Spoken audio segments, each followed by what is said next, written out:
کہ آپ نے تشریح جو ہے وہ تو پڑھ لی، اس تشریح کے اہم نکات ذہن میں رکھ کے درج ذیل اشعار کی تشریح کرتے ہوئے اپنی رائے دیں، تو آپ اس کے لیے پھر نظم کی تشریح دیکھ لیں۔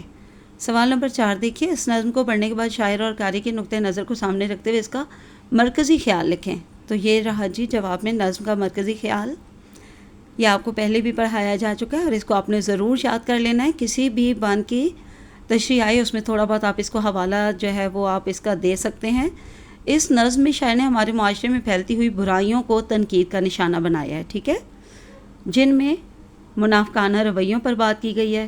عہدے داران جو ہوتے ہیں، بڑے بڑے افسران جو ہوتے ہیں، صاحب اختیار و اقتدار جو ہوتے ہیں، وہ جو ناانصافیاں کرتے ہیں ان پر بات کی گئی ہے۔ اپنی استطاعت سے بڑھ کر بوجھ ڈالنے کی عادت پر بات ہوئی ہے۔ نثر کو شاعری کہہ دینا جبکہ اس میں شاعری کے اصولوں کو مد نظر بھی نہ رکھا گیا ہو، تو اس پر بات کی گئی ہے۔ اور جمہوریت کی مخالفت کی گئی ہے، کیونکہ جمہوریت میں ہارس ٹریڈنگ ہوتی ہے، انسانوں کی خرید و فروخت ہوتی ہے۔ نئی نسل کے بے ڈنگے لباس کو خوبصورت طنز کا نشانہ بنایا گیا ہے۔ تو یہ سارے آپ نے نکات ذہن میں رکھنے ہیں۔ اس کے بعد قواعد یا زبان شناسی، جس میں ضرب الامثال، روزمرہ محاورہ، ان تینوں پر بات کی گئی ہے۔ ان تینوں کی یہاں پہ تعریفیں بھی موجود ہیں، اور یہ تینوں پر تعریفیں میں آپ کو پہلے بھی کروا چکی ہوں۔ آپ میرے چینل پر جائیں گے اگر، تو جماعت ناہم داہم کی گرامر کی ایک پلے لسٹ ہے، اس میں آپ کو ہینڈ ریٹن نوٹس میں جو ہے ان کے تعریفیں مل جائیں گی، تو یہاں سے بھی پڑھ لیجیے اچھی طرح سے۔ جو آپ کی ٹیکسٹ بک میں تعریف ہوتی ہے اس کو ضرور اچھی طرح سے لفظ بلفظ یاد کر لیا کریں، بالکل بھی کوئی تبدیلی کیے بغیر، کیونکہ انہی الفاظ پر مبنی، یعنی کہ جو آپ کی درسی کتاب میں تعریفیں ہوتی ہیں نا جن الفاظ میں، انہی الفاظ پر آپ کے کثیر الانتخابی سوال جواب بنا کر آپ کو سوال آپ کے فیڈرل بورڈ کے پیپر کا سوال نمبر 1 دیا جاتا ہے، ٹھیک ہے۔ تو آپ نے نا اپنی درسی کتاب میں سے حرف بحرف لفظ بلفظ ساری تعریفیں یاد کرنی ہیں، ٹھیک ہے۔ تو یہاں سے بھی پڑھ لیجئے، اور آپ میرے ہینڈ ریٹن نوٹ سے بھی دیکھ لیجئے گا۔ یہاں روزمرہ کی بھی تعریف آ گئی، تو یہاں سے بھی پڑھ لیجئے ضرور اچھی طرح سے۔ اور اس کے بعد دیکھیے سوال نمبر 5، یہ آپ کو لازمی تیار کرنا ہے۔ درج ذیل ضرب الامثال اور محاورات میں امتیاز کرتے ہوئے، یعنی کہ فرق کرتے ہوئے، ٹھیک ہے، تحریر و تقریر میں استعمال کے لیے جملے لکھیں۔ تو ان سب کے آپ کو معنی اور جملے یہاں پر بتا دیے گئے ہیں۔ یہ دیکھیے، آسمان ٹوٹ پڑنا، یہ ایک محاورہ ہے، نشاندہی پہلے ہم کریں گے کہ یہ ہے کیا۔ تو یہ ایک محاورہ ہے، سخت، اور اس کا معنی ہے سخت مصیبت آنا۔ باپ کی اچانک موت سے گھر والوں پر آسمان ٹوٹ پڑا۔ تو یہ ایک میں نے آپ کو پڑھ کر سمجھا دی، باقی ساری آپ لوگ خود بھی پڑھ لیجئے، اور ان کی نشاندہی بھی ضرور کرنی ہے۔ یہ ہے کیا ہے، محاورہ ہے، ضرب الامثال میں سے کچھ ہے، یا روزمرہ ہے، یا کیا ہے یہ، تو یہ پہلے ضرور پہچان کرنی ہے۔ اس کے بعد ان کے معنی آپ کو لازمی معلوم ہونے چاہیے۔ جب آپ کو معنی آتے ہوں گے تو انشاءاللہ پھر آپ اچھی طرح سے اس کا جملہ خود اپنے الفاظ میں بھی کوئی سا بھی بنا سکتے ہیں۔ جی تو اسٹوڈنٹس، اب آپ کو سرگرمی میں موجود جو سوال ہیں وہ بھی دکھاتے ہیں۔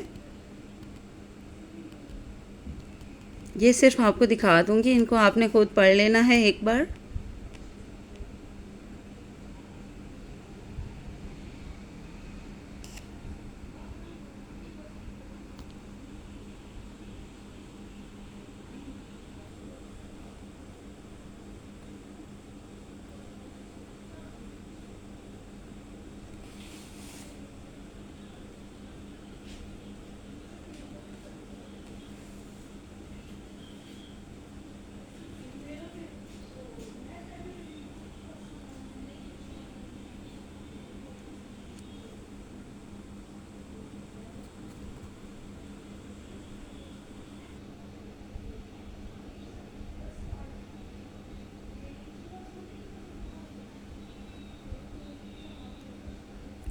اب S L O based examination oriented questions ہیں آپ کے سامنے، اور یہ آپ نے ضرور تیار کر لینے ہیں۔ آپ کو نظموں اور غزلوں کے جہاں سے بھی جتنے سوالوں کے جواب ملیں وہ ضرور پڑھ لیا کریں۔ تفہیم اشعار کے لیے بھی آپ کے کام آتے ہیں، اور ان کے جوابات آپ کے تشریح میں بھی اضافے کے لیے کام آتے ہیں، ٹھیک ہے۔ مسکان سے شاعر کی کیا مراد ہے، یہاں سے سوال نمبر 1 شروع ہو رہا ہے۔ اوپر تو آپ کو بند دیے گئے تھے جن میں سے یہ سوال بنائے گئے ہیں۔